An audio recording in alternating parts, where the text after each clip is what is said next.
पहले एक सवाल का जवाब हाँ या ना में। क्या वाकई 2014 के बाद सब कुछ बर्बाद हो गया सेना में? ये जो लोग कह रहे हैं कि 2014 के बाद बर्बाद हो गया, वो किस चीज़ का गोली खाए हैं मुझे ये बता दो। बड़ा मस्त गोली है। नशा कर। इस देश का दुर्भाग्य है कि जिस आधार पे डिवीजन हुआ था हिंदुस्तान का, उसको पूरी तरह से, जैसे अंबेडकर साहब ने कहा था, कार्यान्वित नहीं किया गया। तुष्टीकरण की राजनीति शुरू हुई। उसी दिन से डिवीजन का जो ध्येय था, जिन्होंने क्या कहा था, Hindu Muslims can not stay together, साथ नहीं रह सकते। 1947 अटैक, जब हम जीतने के मोड में थे, ब्रेक लगा दिया, यूएनएससी चला गया। आज तक पाकिस्तान कोट करता रहता है, यूएनएससी कोट करता है। विंग कमांडर अभिनंदन को पाकिस्तान रिलीज नहीं करना चाहता था, और यदि मोदी जी प्रधानमंत्री नहीं होता तो उसको मार दिया जाता। अमेरिका सीआईए ने कहा गिव अस 4 घंटा दो, मोदी जी सिर्फ 4 घंटा दो। मोदी जी ने कहा 4 घंटा 1 मिनट पे हम एक्शन में आ जाएंगे।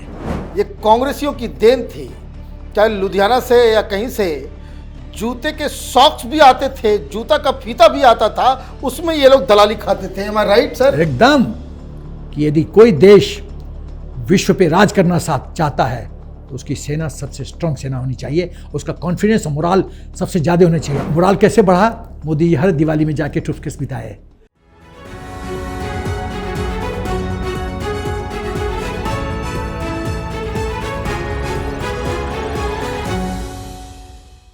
नमस्कार, कैपिटल टीवी में आपका स्वागत है। कई सारे लोग ये छाती पीटते हुए नजर आते हैं जब वो कहते हैं कि 2014 के बाद देश में सब कुछ बर्बाद हो गया। इस चुनाव में भी अग्निवीर जैसे मुद्दे को उठाकर ये साबित करने की कोशिश की गई कि आर्मी की हालत खराब हो गई, इंफ्रास्ट्रक्चर और आर्मी तबाह बर्बाद हो गई। पता नहीं कहां कहां से अलग अलग किस्म की थ्योरीज लाई जाती है। आज हमारे साथ मेजर एसपी सिन्हा साहब हैं, उनसे पूछताछ करेंगे कि क्या वाकई इस तरह के जो अफवाह उड़ती है सेना की दृष्टि से 2014 से पहले की कहानी और 2014 के बाद की कहानी क्या है। जनरल साहब, आपका बहुत बहुत स्वागत है। पहले एक सवाल का जवाब हाँ या ना में। क्या वाकई 2014 के बाद सब कुछ बर्बाद हो गया सेना में? ये जो लोग कह रहे हैं कि 2014 के बाद बर्बाद हो गया, वो किस चीज़ का गोली खाए हैं मुझे ये बता दो। बड़ा मस्त गोली है। नशा करते हैं। एकदम शरेआम झूठ, propaganda warfare, fake narrative create करना, हमारे जो भोले भाले हिंदुस्तानी हैं उनको गुमराह करना, और आर्मी के मोरल को डाउन करना, आर्मी का निंदा करना, आर्मी का मोरल को डाउन करना। ये है पूरा। मैंने समअप कर दिया पूरा इशू को। एक बात बताइए, डिटेल में मैं जाऊंगा, ये पाकिस्तानी आईएसआई के साइकोलॉजिकल वॉरफेयर का तो हिस्सा नहीं है? एकदम। चोर चोर मौसारा भाई, you scratch my back, I will scratch your back. देखो, इस देश का दुर्भाग्य है कि जिस आधार पे डिवीजन हुआ था हिंदुस्तान का, बंटवारा हुआ था, उसको पूरी तरह से, जैसे अंबेडकर साहब ने कहा था, कार्यान्वित नहीं किया गया। उसी दिन से ये तुष्टीकरण की राजनीति शुरू हुई। उसी दिन से, 1947 से। मैं पूछना चाहता हूं, जब इंडियन आर्मी विनिंग स्प्री में थी, जब हमारे जो आर्मी चीफ बने थे जनरल वीके शर्मा, उनके भाई साहब मेजर सोमनाथ शर्मा, परमवीर चक्र, श्रीनगर को बचा लिया, अपनी जान की आहुति दे दी, श्रीनगर को बचा लिया। जब हम जीतने के मोड में आए, क्यों ब्रेक लगा दिया नेहरू ने? क्यों यूनाइटेड नेशन सिक्योरिटी काउंसिल में चले गए? एडवीना के कहने पे, क्योंकि ब्रिटिश जानती थी पोटेंशियल हिंदुस्तान का, तो जानते थे कि हिंदुस्तान इस शेर को रोकना है तो अंकुश में बांधो। अंकुश का खेल, बांधने का खेल नवाब नेहरू कर रहे थे। कैसे कर सकते हो? हम जो हमारे साथ है, हम पूरा पाकिस्तान वापस हम ले लेते हैं। हम तो विनिंग स्प्री में थे, जीत रहे थे। खैर, ये इतिहास में पहली बार हुआ कि जीतने वाली सेना सीज फायर कर रही है। करेक्ट, फर्स्ट टाइम, बहुत फर्स्ट टाइम है, बताऊंगा ना मैं। अब पूछो। तो अब आप ये बताइए, 2014, 2000, उसके पहले और उसके बाद की स्थिति क्या है? सच तो ये है कि ये जो 2 क्वेश्चन है तुम्हारा, 2014 के पहले क्या हिंदुस्तान और 2014 के बाद का हिंदुस्तान, यही 2 टॉपिक है। इसी एक पार्ट 1 को मुझे कवर करने में 30 मिनट लगेगा, लेकिन मैं आज मुझे बुलेट की स्पीड, बुलेट के फॉर्म में मारूंगा, धड़ मारूंगा। सीधे आते हैं मुद्दा पे, हिंदुस्तान बिफोर 2014, उस पे आते हैं। उस पे भी क्रंच इशू है, चाइना और पाकिस्तान। पहले चाइना।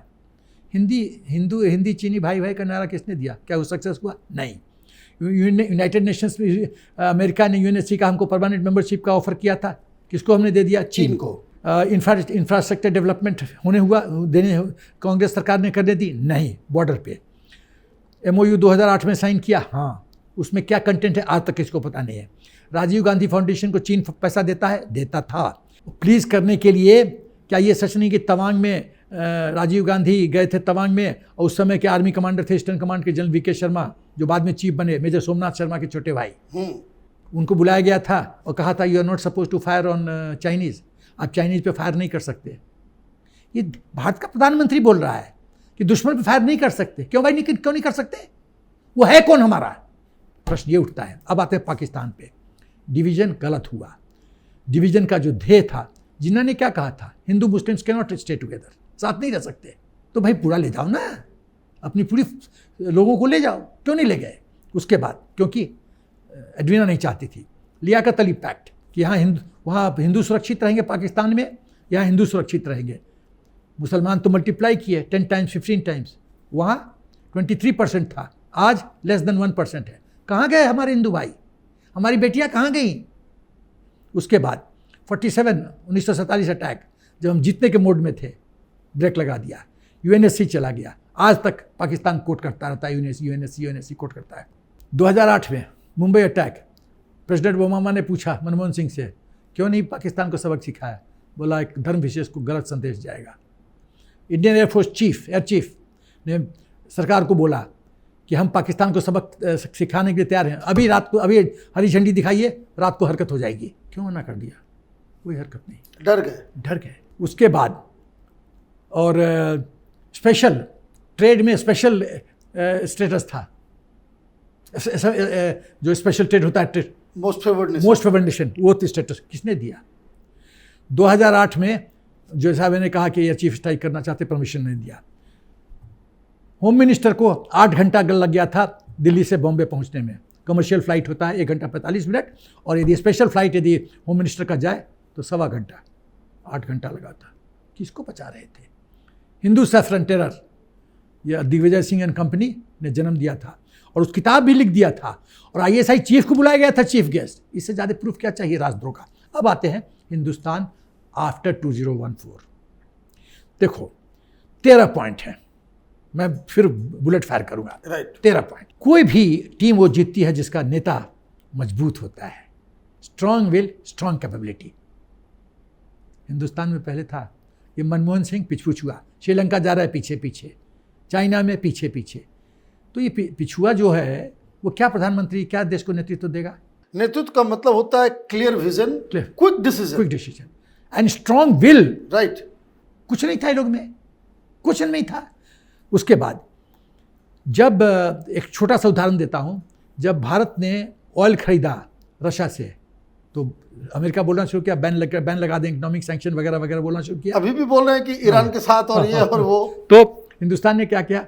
गैस लिया, उसको रिफाइन किया और नाम कर चेंज किया, एक्सपोर्ट किया। बोला आप ही का, यूरोप का ये है एग्रीमेंट है कि कोई देश इंपोर्ट करता है और प्रोडक्ट को थोड़ा चेंजेस लाता है और अपने ब्रांड से बेचता है, नो प्रॉब्लम, हम तो वही कर रहे हैं, यू चेंज योर लॉ। फंस गया यूरोप। जयशंकर जी ऐसा तीर चलाते हैं ना, फंस गया। तो यह है स्ट्रांग लीडरशिप। उसके बाद जो इंपॉर्टेंट पॉइंट है, मोराल, चीफ्स का confidence, Agniveer, equipment profile, import content, defence industrial base जिसमें आत्मनिर्भरता इंक्लूडेड है, operational freedom, lesson to enemy, clear message to DRDO, infrastructure development, railway communication और कंसर्न फॉर द पुअर। ये 13 पॉइंट है। अब एक एक पॉइंट पे आते हैं। Morale is a winning factor, हमको सेना में सिखाया जाता है। जो मन में जीता वही जीत गया। He who thinks is a winner is a winner. मन से जीत हारे हार है, मन से जीते करेक्ट। मन से जीते जीत है, मन से हारे हार। तो मोराल कैसे ऊपर होगा फौज में? मोराल कुछ बोलता, सेना बोलती नहीं है, ये हम तो फील करते थे ना। Morale is to be in boots. और मोराल का सबसे कारण है, जिस सेना को ये नहीं पता है कि हम कुछ अपना मिलिट्री ड्यूटी किए और उसमें फंस जाएंगे, कोर्ट ऑफ इंक्वायरी हो जाएगी। कर्नल पठानिया, मिशेल सेक्टर, पाकिस्तान पे गोली चलाने के लिए उस कर्नल साहब को कई साल जेल में रहना पड़ा। ये एंटनी, ये बकवास आदमी देश का रक्षा मंत्री बना हुआ है। ये बकवास रक्षा मंत्री मिलिट्री ड्यूटी करने के लिए एक फुल कर्नल को जेल भेज दिया, तुष्टिकरण, पाकिस्तान को खुश करने के लिए। ये लोग क्या बताऊं। अभी अभी अभी तो मोदी जी ने कहा शेर तुम पिंजरा से निकल गए हो, ऑपरेशनल फ्रीडम है। उन्होंने कहा exact word, tactically operational freedom दिया जाता है, जो आप सोचते हो कि सही है do it, you have government support. Modi ji ने ये बात कहा है। टैक्टिकल रिक्वायरमेंट जो है जमीनी स्तर पे, जो वहां का लोकल कमांडर है, ही इज द बॉस, वो जो फैसला लेगा गवर्नमेंट उसके साथ है। कि पाकिस्तान ने 4 गोली चला दी, 10 चलाओ, नो प्रॉब्लम, कोई कोर्ट इंक्वायरी नहीं और होगी। पहले क्या होता था? इंक्वायरी, जेल, कल नहीं पटान। नहीं नहीं, पहले अगर उधर से गोलीबारी शुरू हो गई, यहाँ पे सेना फिर कैसे उसका जवाब ना देगी? ना ना, बड़ा इंटरेस्टिंग, बड़ा बढ़िया क्वेश्चन पूछे हो। वहाँ यहाँ ये एसओपी था, स्टैंडिंग ऑपरेटिंग प्रोसीजर। यदि पाकिस्तान ने गोली चलाया, राइट, तो आप गोली चलाने से पहले मिनिस्ट्री ऑफ डिफेंस का आपको क्लियरेंस चाहिए। ये फैक्ट मैं बोल रहा हूँ। मतलब मैंने सांबा सेक्टर में होगा गोलीबारी, हाँ। और वो जाएगा पहले श्रीनगर, श्रीनगर से आएगा दिल्ली, दिल्ली हेडक्वार्टर से आएगा Delhi defence of ministry, army headquarter से, आर्मी हेडक्वार्टर से मिनिस्ट्री ऑफ डिफेंस, जेएसजी के पास, उसके बाद डिफेंस सेक्रेटरी के पास, आरएम के पास, फिर सिक्योरिटी। फिर वो बोलेंगे कि भाई ठीक है अब गोली चलाओ, तो फिर उसी रास्ते से मैसेज जाएगा। तब तक मेरा ख्याल यही लोग सोचता था कांग्रेस वाला कि गोली हवा में ऐसे ही चल रहा होगा, वेट कर रहा होगा कि मिनिस्ट्री ऑफ डिफेंस से परमिशन आएगा। और तब तक हमारे जो सिपाही जो है बैरक के अंदर घुसे हुए गोली खा रहे हैं, सामान ऊपर जो है नुकसान हो रहा है, गोलीबारी चल रही है। तो क्या मोराल रहेगा? दूसरी बात, और अभी अभी तो अब तो गोलीबारी करना बंद कर दिया उन्होंने। अभी तो मैसेज क्लियर है, बदमाशी, सर्जिकल स्ट्राइक।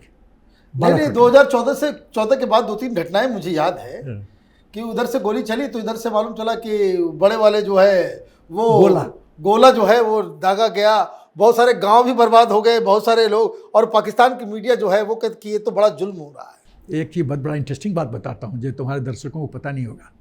विंग कमांडर अभिनंदन को पाकिस्तान रिलीज नहीं करना चाहता था, और यदि मोदी जी प्रधानमंत्री नहीं होता तो उसको मार दिया जाता। डिप्लोमेटिक चैनल से अमेरिका को मैसेज गया कि एडवाइजरी इशू कीजिए अपने लोगों को, मेरा मिसाइल तैयार है, आप अपने इमीडिएटली इवैक्यूएट करवाइए अपने लोगों को पाकिस्तान से, otherwise we are not responsible. America CIA ने कहा गिव अस 4 घंटा दो। मोदी जी सिर्फ 4 घंटा दो। मोदी जी ने कहा 4 घंटा 1 मिनट पे हम एक्शन में आ जाएंगे। 4 घंटा 1 मिनट। और अमेरिका वाले ने जो है पाकिस्तानियों को फोन किया, बोला कि भाई सीधे रिलीज करो, नहीं तो फिर तुम जानो, तुम्हारा काम जाने। जनरल क्या नाम है वो, बाजवा, वो पाकिस्तान असेंबली में पांव कांप रहा था, खुदा के वास्ते विंग कमांडर को छोड़ दो, खुदा के वास्ते। हिज लेग्स वर ट्रेम्बलिंग।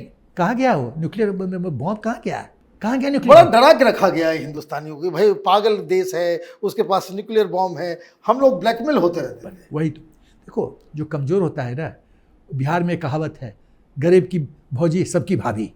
मजाक करते रहो, कोई पूछने वाला नहीं है। यही चक्कर था। India was a soft state, कमजोर स्टेट, दबाते रहो, पूछ जो करोगे करेगा। बेसिकली प्रधानमंत्री मोदी ने पाकिस्तानी ब्लफ को एक्सपोज कर दिया एकदम। पहले वाजपेयी जी ने एक्सपोज किया, अब मोदी जी ने तो शरेआम किया, एक बार नहीं दो बार। अच्छा, अब आते हैं इक्विपमेंट प्रोफाइल। एक एग्जाम्पल दूंगा। इक्विपमेंट का एक होता है क्वालिटी, एक होता है क्वांटिटी। क्वालिटी तो भगवान बचाए, मैं कुछ बोलना नहीं चाहता हूँ, अदरवाइज एक पर्टिकुलर ऑर्गेनाइजेशन पे उंगली उठेगा, तो दैट इज़ नॉट फेयर, वो मैं बोलूँगा नहीं। बट इक्विपमेंट प्रोफाइल के साथ आई वॉज नॉट हैप्पी। दूसरा चीज़ क्वांटिटी।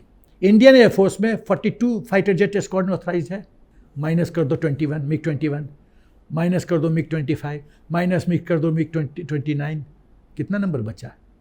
50% पे आ रहे हो तुम। कैसे लड़की सेना?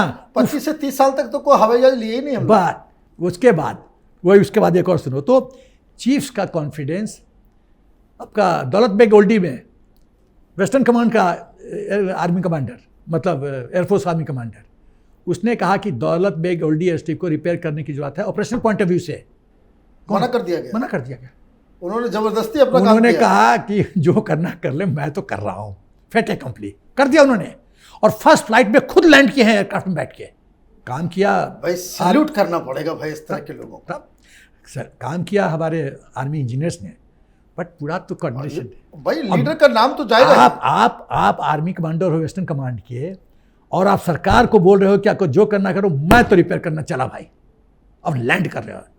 ये होता है राष्ट्रीयता। खैर, तो वैसे एक बात मैं आपसे जानना चाहता हूँ, इज इट ट्रू 2011-12 के आसपास हमारे पास सिर्फ 2 दिन 3 दिन लड़ने के लिए ही वेपन्स थे? आप माने इशारे में ही जवाब दे दीजिए, इज इट ट्रू, यस और नो। मैं एमनिशन, मैं ऑर्डिनेंस ऑफिसर, मैं इसलिए मैं पूछ रहा हूँ, मैं जान रहा हूँ कि आप ऑर्डिनेंस ऑफिसर थे। और मैं 30-30 कॉन्सेप्ट को जानता हूँ, समझता हूँ, मुझे पता है कि इन्वेंट्री में कितना एमनिशन डिपोज में एसेट क्या होना चाहिए। माय क्वेश्चन यस और नो। जो तुम बोल रहे हो सिचुएशन बहुत पैथेटिक था, और था, बताइए। पैथेटिक था, दयनीय थी। ये है कांग्रेस पार्टी की हकीकत। ये अभी तमाशा कर रहे हैं ये लोग। 2011-12 में अगर बांग्लादेश ने भी अटैक कर दिया होता, हम लोग एक्सपोज हो गए होते। WWR है 30-30 concept, 30 days of intense firing, 30 days of normal firing. Intense firing मतलब धक धक धक धक धक धक धक धक 24 घंटा। नॉर्मल फायरिंग मतलब ठक ठक गैप, ठक ठक गैप। 60 डेज का हमको रिजर्व चाहिए। 3 दिन का भी नहीं था। आप बोल, क्या बोलूं मैं, ठीक है। 3 दिन का भी नहीं था। Import content 68%। कोई भी इक्विपमेंट सप्लाई में 2 ऑप्शन है, मेक और बाई, या तो बनाओ या खरीदो। में बनाने में तो पैसा मिलता, मलाई मिलता नहीं है, खरीदो मलाई सब बिना, मैं क्या बोलूं, आर्मी जनरल के सामने मैं बोल रहा हूं, बोलने में शर्म भी आ रही है। ये कांग्रेसियों की देन थी, चाहे लुधियाना से या कहीं से जूते के सॉक्स भी आते थे, जूता का फीता भी आता था, उसमें ये लोग दलाली खाते थे। एम आई राइट सर? एकदम। एक चीज बताओ, स्विट्जरलैंड से एयरफोर्स के लिए ट्रेनर एयरक्राफ्ट स्विट्जरलैंड जो चॉकलेट बनाता है उससे लिया गया। हेलीकॉप्टर स्पेसिफिकेशन चेंज कर दिया गया। तो बैंक अकाउंट तो स्विट्जरलैंड में ही है, उसको कैसे हिफाजत में रखा जाए? तो वहां की सरकार को तो वहां तो कुछ खिलाना पड़ेगा। हम तुम्हारे श्रोताओं को एक ही चीज बोलेंगे, जो हम लोग बोल रहे हैं ध्यान से सुनो। ये देश कहां से कहां चला गया, कहां से कहां चला गया था, और 2014 के बाद ये सब टर्न अराउंड हुआ है। उसके बाद 68% इंपोर्ट था। आज हम फिलीपींस को ब्रह्मोस बेच रहे हैं। Next in the line Vietnam है, उसको ब्रह्मोस बेच रहे हैं। 30,000 का तो अपना बिक्री ऑलरेडी हो चुका है।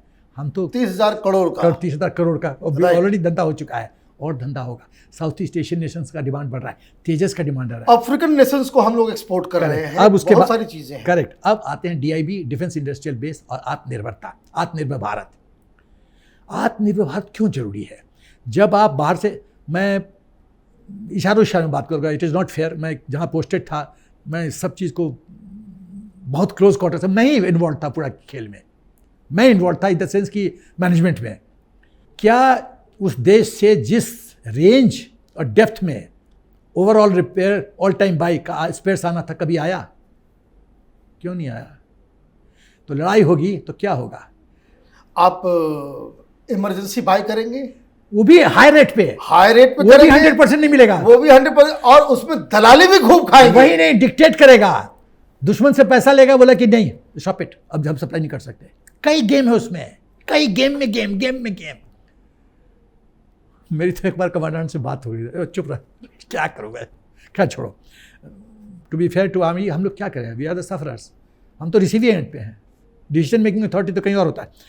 उसके बाद तो आत्मनिर्भरता क्यों जरूरी है? हमारा फैक्ट्री होगा, प्रोडक्शन अप कर दो, डाउन कर दो। अब इजराइल में प्रॉब्लम हो रहा है, प्रोडक्शन देखो, कोई देश एक साल की लड़ाई के लिए थोड़ी देगा आपको, और देगा भी तो एट व्हाट कॉस्ट। तो अपने घर का खेती है, 4 मूली काट लो, 10 मूली काट लो, नो प्रॉब्लम। विदेश से मूली आएगा तो प्रॉब्लम, यहाँ तो जाओ खेत में आवे ले खा ले। इजराइल को कोई दिक्कत नहीं है, बेटर पोस्ट। रशिया प्रॉब्लम में है, रशिया को हम लोग मिसाइल देने का सोच रहे हैं, तो ये है। उसके बाद ऑपरेशनल फ्रीडम बता दिया, tactical commander, he is the boss on the ground, no inquiry. उसके बाद लेसन टू एनिमी, ये वही पाकिस्तान है जो ट्रेन में, वहाँ के दंगाई आते थे यहाँ पर कश्मीर में, एक बार ट्रेन में एक्सीडेंट हुआ, वो छोड़ दीजिए। ये वही पाकिस्तानी आर्मी है जो हिंदुस्तान की सेना का गर्दन काट करके उसको डिस्प्ले किया करते थे। करेक्ट, एकदम, और कुछ नहीं होता था। अच्छा, तो अभी हिम्मत करेगा क्या? तो अभी तो खुदा के वास्ते विंग कमांडर अभिनंदन को छोड़ दो, ये इनका डायलॉग है। इनको रात को नींद नहीं आती, इसीलिए मोदी जी को हटाना चाहता चाइना पाकिस्तान, कि जब तक ये शेर बब्बर रहेगा तब तक हम तो गलवान में जो है पिटाई होते रहेगी। तो मोदी जी ने कहा, क्या हुआ बालाकोट के पहले पठानकोट, अपना कहते हैं पुलवामा। मोदी जी ने खाली, मुझे याद है वो वीडियो, अभी भी याद है, एकदम लगता है कि अभी देख रहा हूँ। क्या उन्होंने कहा था कि उनसे गलती हो गई, उनसे बहुत बड़ी गलती हो गई, बस बहुत बड़ी गलती होगी, बस क्या हुआ? 7 दिन का टड़क। और यहाँ के कांग्रेसिया लोग, कबूतर गिरा, 4 पत्ते गिरे। ये केजरीवाल भी पूछ रहा था। हाँ, ये भी पूछा, ये भी पूछ रहा था कि सुनने में आया कि सिर्फ पत्ते गिरे हैं। पत्ते गिरे हैं। ये सब देशद्रोही लोगों की पूरी जमात है। एकदम सत्ता के बोझ, घिन आती है इस तरह घिन के आती, राजनेताओं के ऊपर। पॉलिटिकल सिस्टम का वीकनेस है मनीष। अदरवाइज इन लोग को लेकिन कोई बात नहीं सर। अच्छा क्या छोड़ो, ये अब आते हैं क्लियर मैसेज टू डीआरडीओ। आज डीआरडीओ इतना मिसाइल क्यों प्रोड्यूस कर रहा है? पहले क्यों नहीं किया? नंबी नारायण को किसने जेल भिजवाया? जब हम क्रायोनिक इंजन बनाने के बहुत एडवांस स्टेज पे चल रहे थे, किसने उसको हनी ट्रैप के जुर्म में जेल भेजा? Who were they? Congress party. क्यों अभी चुप? और जिस अधिकारी ने किया उसको प्रमोट करके आप गुजरात में लगाए, प्रधानमंत्री मोदी के खिलाफ सारा प्रपंच, सारा प्रोपेगेंडा उसी आईपीएस अधिकारी से करवाए, जेल में सड़ रहा है अभी। वो जो अंडर सेक्रेटरी था मनी, उसको चिदम्बरम ने नहीं कहा था अपना फर्स्ट नोट चेंज करो? Right. Government of India functioning में अमित कॉटन पोस्टेड रहा हूं, I exactly know the functioning of government. First note under secretary is the most important note. जिसको चेंज करने के लिए कहा जा रहा है। जेस को भी हिम्मत चाहिए उसके नोट को बदलने के लिए।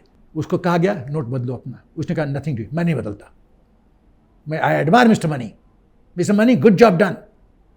उसको थ्रेटन किया गया, उसके लाइफ को खतरा था, उसने कहा मर जाऊंगा, नो प्रॉब्लम, भारत माता के साथ दगा नहीं करूंगा। ये है।